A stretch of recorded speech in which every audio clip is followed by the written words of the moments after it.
Out with Rico Robles is about to go live online. Catch All Out monster hit music, All Out celebrity interviews, All Out showbiz and sports news, All Out fun, an exclusive on the Monster. Catch the stream on the Monster Facebook page at RX931, the Monster YouTube channel at RX931, and twitch.tv/Monster RX931. Your All Out host, Rico Robles.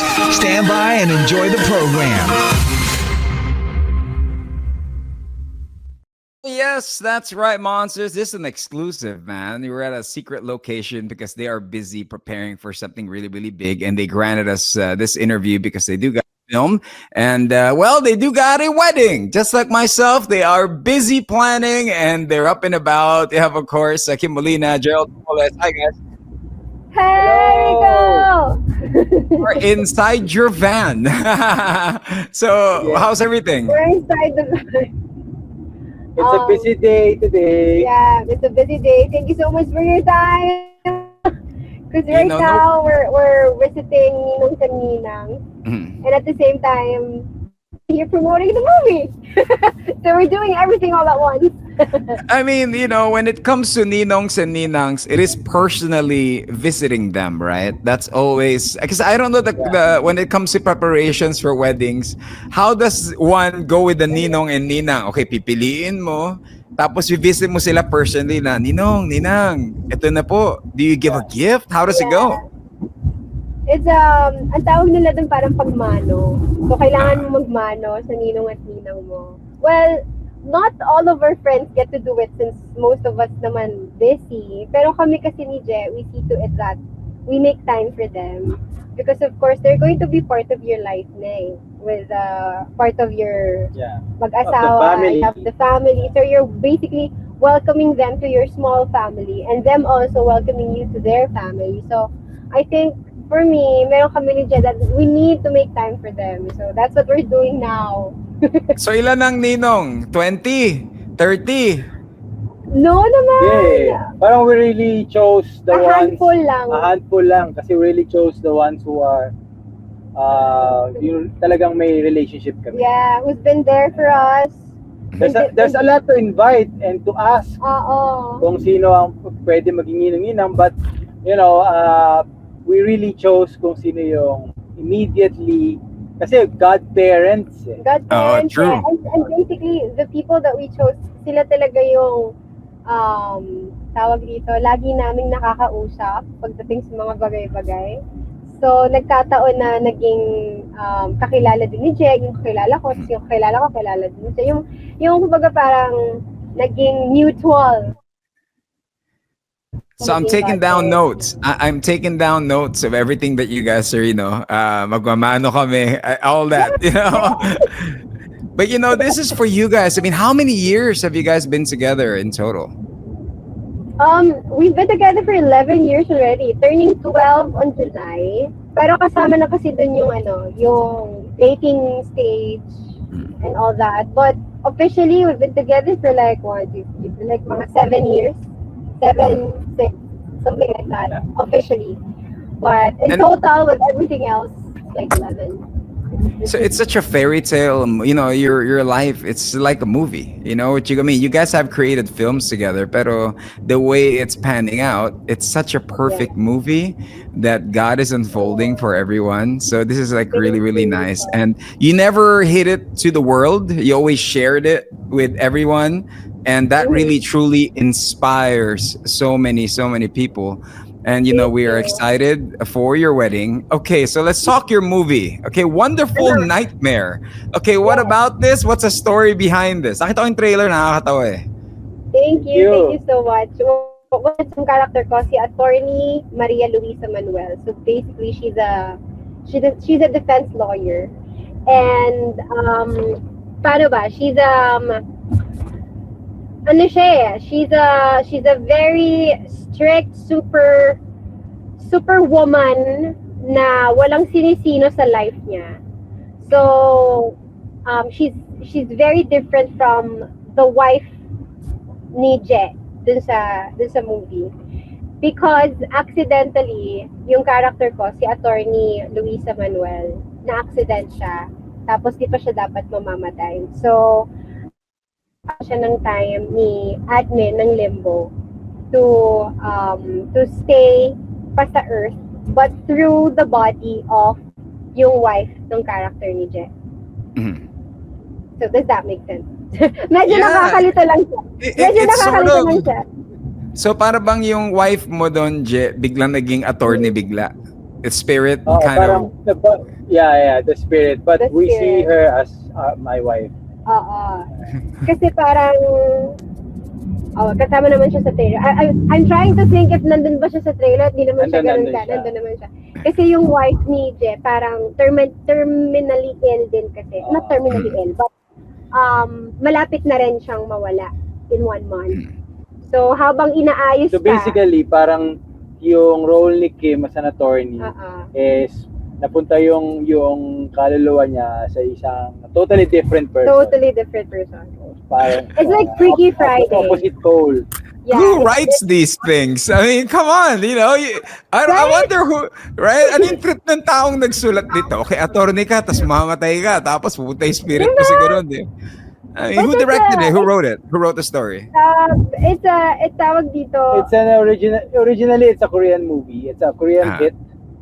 It's a blockbuster hit in Korea. Okay, I mean, with it being like a blockbuster, a Korean blockbuster, was there any pressure that you guys are doing the adaptation, the Philippine adaptation of the movie? Well, wala naman. Well, ako personally, medyo na pressure ako in a way that the material. And it's very exciting. I've always wanted to do something like this. It's a dream project of mine. And I've always been excited of doing things like this, especially nung sinabi sa akin na, okay, you're gonna do Wonderful Nightmare natin. Okay, I need to study for it. So, it's, in terms of pressure, I think, na-pressure ako in a way that hopefully I get to meet at least man ng kahit paano yung ginawa nung Korean version.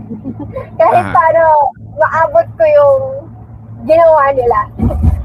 So lamang yung Korean version kasi ikaw you're preparing for your wedding, both of you guys. At the same time y'all were working on this. You know what I mean? It was so hard, Rico. I mean, well, during the process of the movie while we were doing it. The wedding part, in fairness, as I was in the bridezilla, I was just so chill about things. Kasi mas si Je talaga he just asked me what I wanted, what my dream was. Also with our coordinators, the Belfet, they're just, okay, we know what you want, so everything's going to be a surprise for me. So si Je, approve lang siya, budget kasi siya. So, but during the movie, while I was doing it, something else happened kasi my grandfather passed away. Okay. And at the same time din, nagulat din ako because yung first dog namin, si Unan, passed away. So, while doing all of that, and I needed to do the emotions for the movie, that was the hard part actually, Rico. It wasn't the part na magkasama yung wedding preparation. It was, it's more of like, my emotions were everywhere. Like, usually when I tell you when I do movies, I don't really put my personal emotions in it, diba? But this time around, there's a lot of scenes wherein the production itself needed to help emotions because I can't stop crying. So, yeah, it was how we were doing this film. Sorry to hear for the losses. Thank you for sharing it. Here on the show and for everyone. But how did you cope? Did it come out as therapeutic na yung parang yung mga heavier scenes, parang this is what I needed at this time? Well, I think tama yung sinabi ni Jeff. May interview kami and sort of similar question. Ang sabi ni Jeff was, in a way, it helped me, parang it veered away from what was really happening sa personal lives namin. So parang nagkaroon ako ng ibang activity, like yung utak ko nawala doon sa nangyayari talaga. So it helped dun sa part na yun, I think. But in terms of it being therapeutic, I'm not sure if yun yung nangyari. Because until now, I'm still coping. Until now, it's because when we grieve, it's a process. So Yeah, it's a mix of both emotions. I think it just helps me na may ibang activity. Parang one day at a time, no? One day at a time, you know, it's Yes, getting brother. there. It's getting there. Yes, Now, brother. you know, with this, is this the last project and then wedding life and then honeymoon or marami pang nakapila? What's next for you guys? Oh, Well, a project bago maging Mr. and Mrs. But then after that, ano na, we're actually cooking some new ventures in life, and also I have another 2 movies that's coming out on April and May. yeah. Yung kami naman, kasama ko naman si Pepe Herrera doon. Uy, Alam mo naman, pag kami masaya si Pepe dun. magkasama, masaya, alam mo na yan. Yeah, Masaya. Hopefully, I get you guys in studio for promo and that, huh? Of course, Hopefully, I of get you course. guys. Matik yan. And then I have another one which is a bit, of course, it's a controversial, pero it's fun. And we don't, actually, our intention is really to uplift, but you know, social media will always say something. Yeah. It's Tango film. Yeah. I heard about that. Yeah. You know, kala ko nga i-release and social media had a lot to say about it. Paano mo, ano na yun? How did you take that up, man? Paano mo binrush it off? Or what did you learn from that moment? I learned from that moment that people will react initially even if they don't have the information yet. Automatic naman yan, lalo na sa social media, ang bilis ng information dissemination eh. But, so natuto na rin ako na, bahala kayo, kasi hindi nyo pa napapanood eh. And natutunan ko na rin naman na there are people na hindi talaga manonood at aatakihin lang tong pelikulang to. And ganun talaga. But the movie is fun, and also it's a nice movie. And what's important is the lesson behind the movie, you know. So you guys have to watch it before you go judging and be on your little keyboard, diba? Yun na yun eh, no? But Kim, Jay, I know you guys are out on the road. You guys are busy. Congratulations in advance for the wedding. And any wedding tips that you guys could give to people? Anything that you have learned sa journey na to that you guys have been preparing about each other, especially in the wedding? You know, yung planning is not easy. You know, you'll have disagreements, plenty of disagreements. What have you come to learn from each other? Yeah. Ako ang masasabi ko lang sa mga future brides and groom, that includes you, bro. Yeah, I know. Includes you. Well, magkakaroon talaga ng ganon, ng mga debate or like, especially pag budgeting na and all that. Nandun yun eh. But always remember that at the end of the day, the wedding is about the both of you. So, just enjoy the process kayong dalawa kasi ito yung beginning eh, bago kayo talaga maging mag-asawa. So, yung proseso nun, enjoyin nyo lang. Tapos kapag masyadong nakakapagdulot ng stress, tanggalin nyo. Ganun lang kasimple. Diba? So, yeah. Invite the right people. Yes, and that one too. Yeah, it's okay kung konti lang. Pero kung madami ka talagang right people, why not? But they have to be the right people. Yes. Sayang bahid sa ulo. Oh, true. 7K, 5K per head ain't cheap. You know what I mean? You have to give them the best food. Pero Rico, you need to, if you need kausap mag-message ka lang. Parang nanginginig ka. Ano bang? Jay, I'm breaking down. Kim, I'm breaking down. What do I do? Oh my God. Mag-Viva Max na yata ako. You know?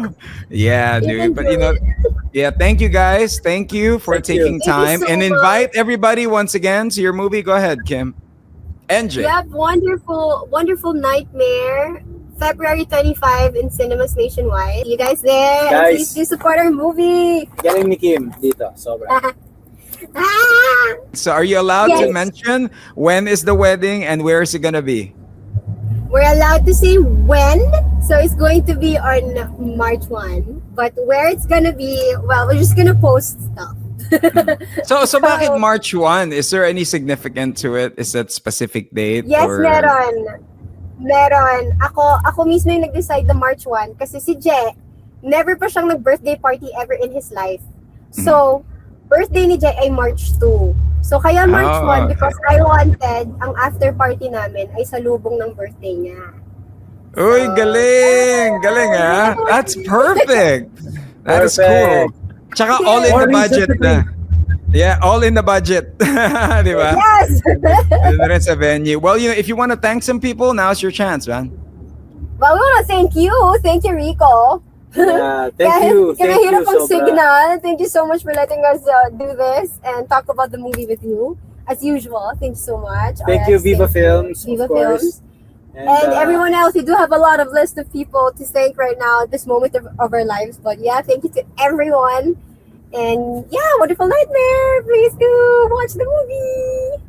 All right, I'll let you guys do it. I'll play the trailer, but I gotta let you guys go because you guys are out on the road, okay? Take care and congratulations in advance, all right? There you go, ladies and gentlemen. Kim J, Mr. and Mrs. Napoles. And the next time on my interview.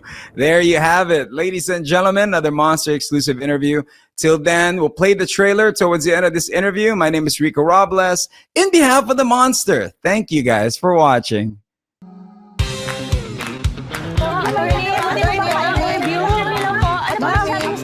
Hindi kami makikipag-areglo sa inyo. Kahit ilang milyong bangus pa ang idibon mo sa Malabon, hindi mo kakayaning ibigay ang ganito kalaking pera sa pamilya mo. Hayop ka talaga, attorney. Seems like you got what you wanted. That's what differentiates the powerful from the poor.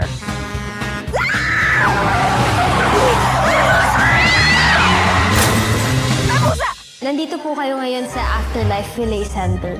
Dito po dumadaan lahat ng mga pumapanaw.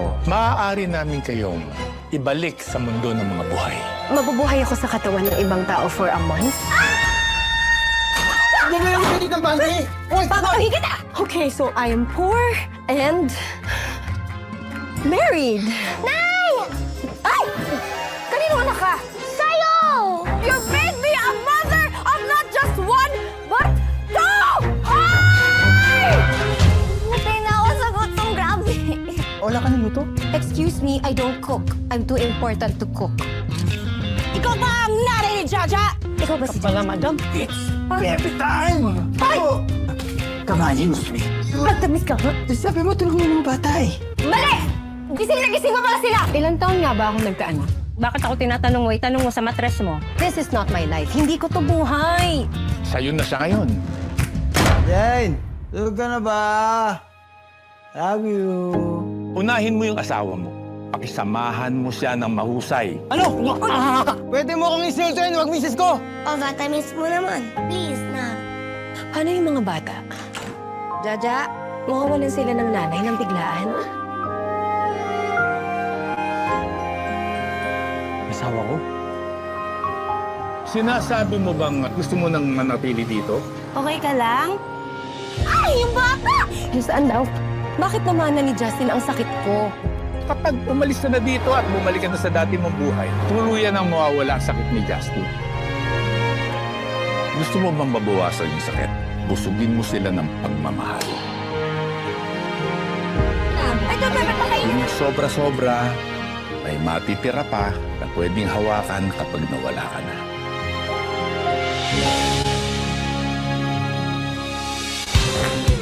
Sorry, vegan ako. Ako kabanatuan. Ako lukban. Alaminas ako. Ha? All Out. Exclusive interview. Exclusive interview. Only from Manila's hottest. Monster RX 93.1.